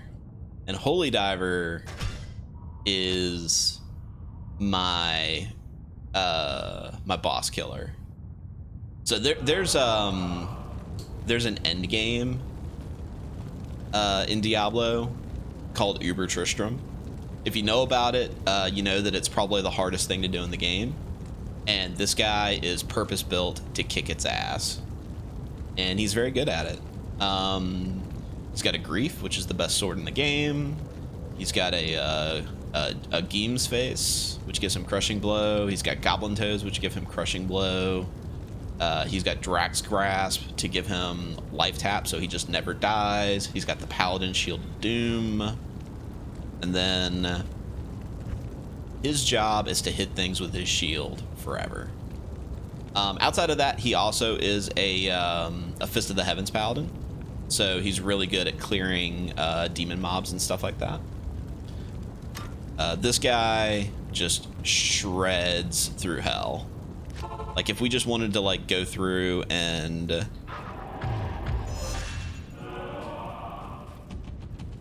charge our way through. Oh, actually, need to, we need Smite. There you go. Just punch that in the face. Or we could do, let's do, yeah, Fist of the Heavens. That's what we want. So, like, Fist of the Heavens just spreads out all these, like, holy bolts everywhere. And it just kills, like, all sorts of demons and undead that are in the area, which a lot of the monsters in the game are demons and undead. We are getting stuck in the maze, unfortunately. I do have a teleport amulet, don't I? Yeah, I do have a teleport amulet. Let's do that. There we go.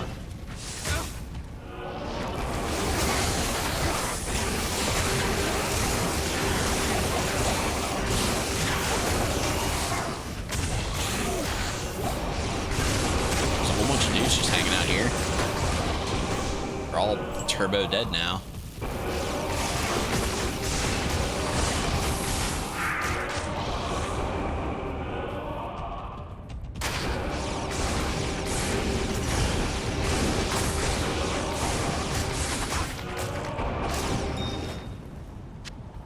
You guys want to see me kill Diablo? Because that's about to happen.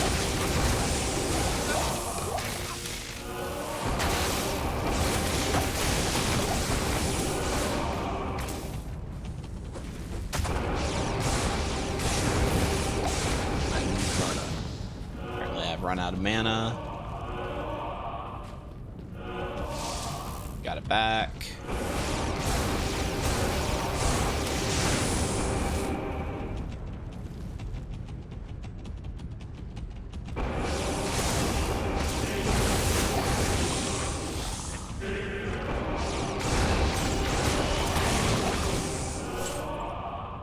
Small turn. What's this? Let's do the strength. That's trash.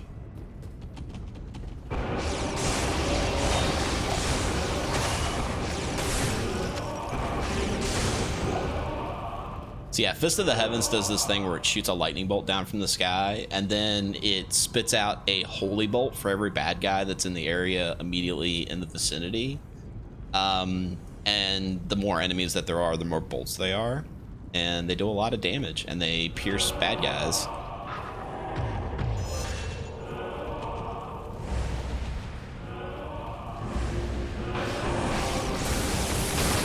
See how it just like I hit that guy at the bottom and it just came through and shot and killed all those guys.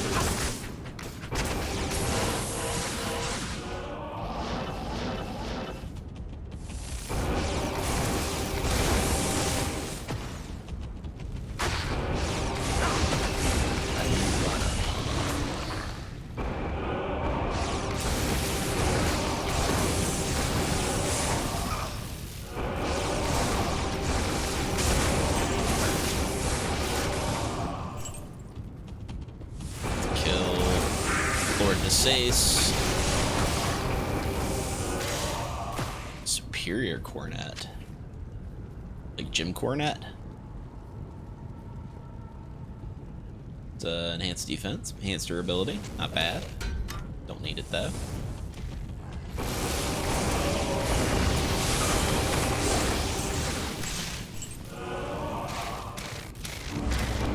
Oh shit.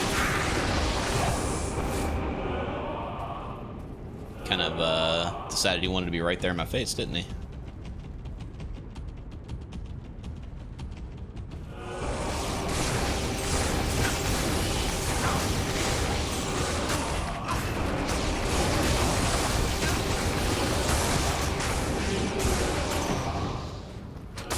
Superior Alpha Helm.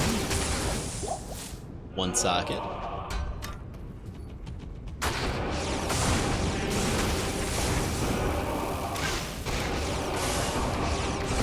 I tell you, one of the things I'll probably have to do, because I've never streamed this game before, I'm used to like picking things up and immediately saying this is garbage and throwing it on the ground. I should probably do a better job of being like, hey, I should let other people see what this is.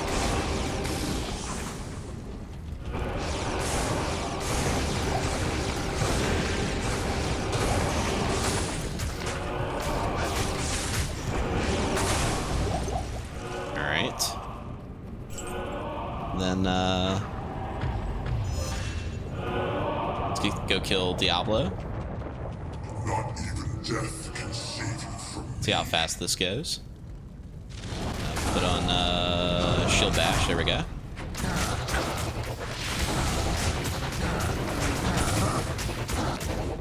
Punched him in his face until he died. So yeah, that's Holy Diver. This is probably one of the most specialized characters I have. He's really only good at doing a couple things. Chaos Sanctuary is one of them.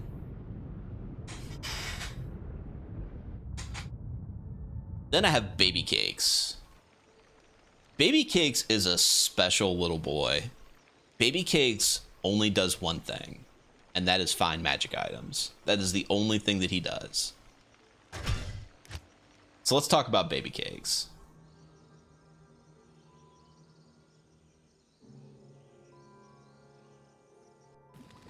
Baby Cakes lives in a swamp. He loves the swamp. Baby Cakes has a green ugly hat. He's got a suit of magic armor that lets him teleport.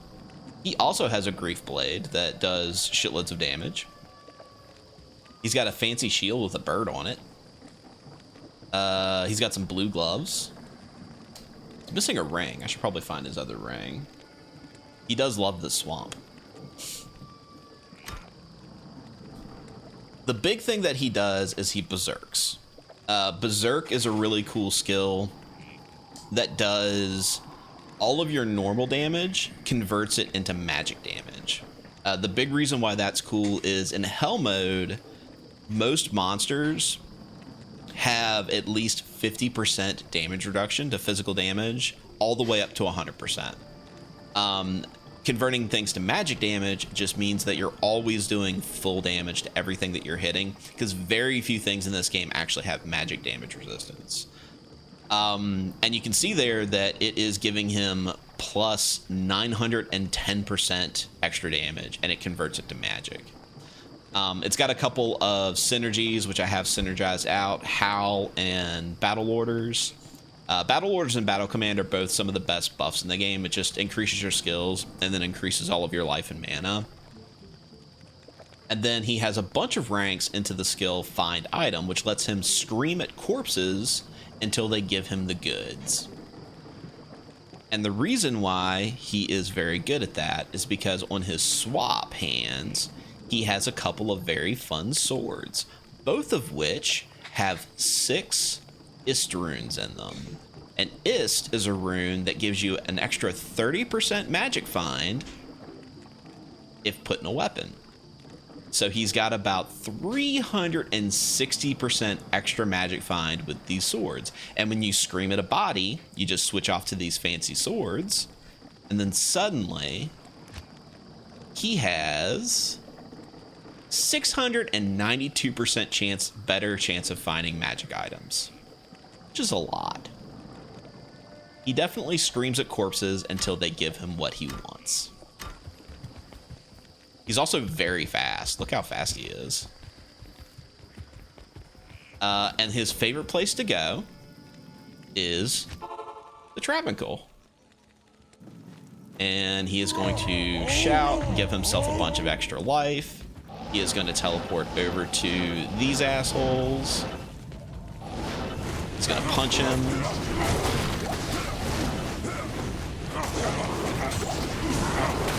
He pretty mostly kills everything in 2 hits or so.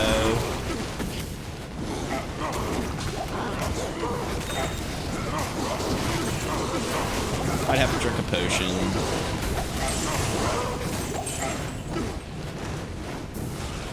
Yeah, that's how that happens. These guys drop a lot of gold. He's gonna pick up this gem, and then we're just gonna scream at some bodies. Apparently I have. Here we go.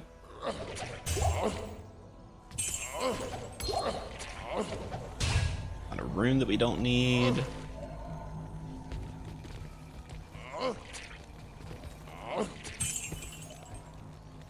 So yeah, just scream at the bodies until they give you shit. These guys didn't give us anything this time though. Let's look at this hat. Big old skull hat. Not very good. But yeah, that's Baby Cakes. He's got a fancy shield.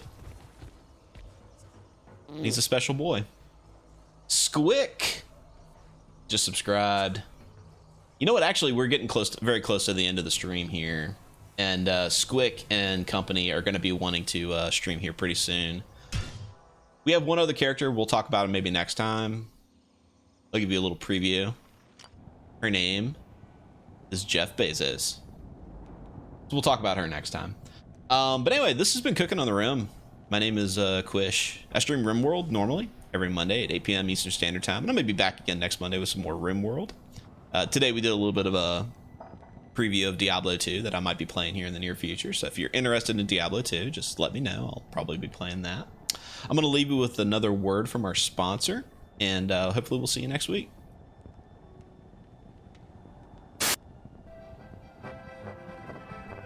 Hey there, folks. It's me, Tom Tombadil, of Wide Tom's Bean House. Come on down and try our never-ending bucket of beans. Only $14.99.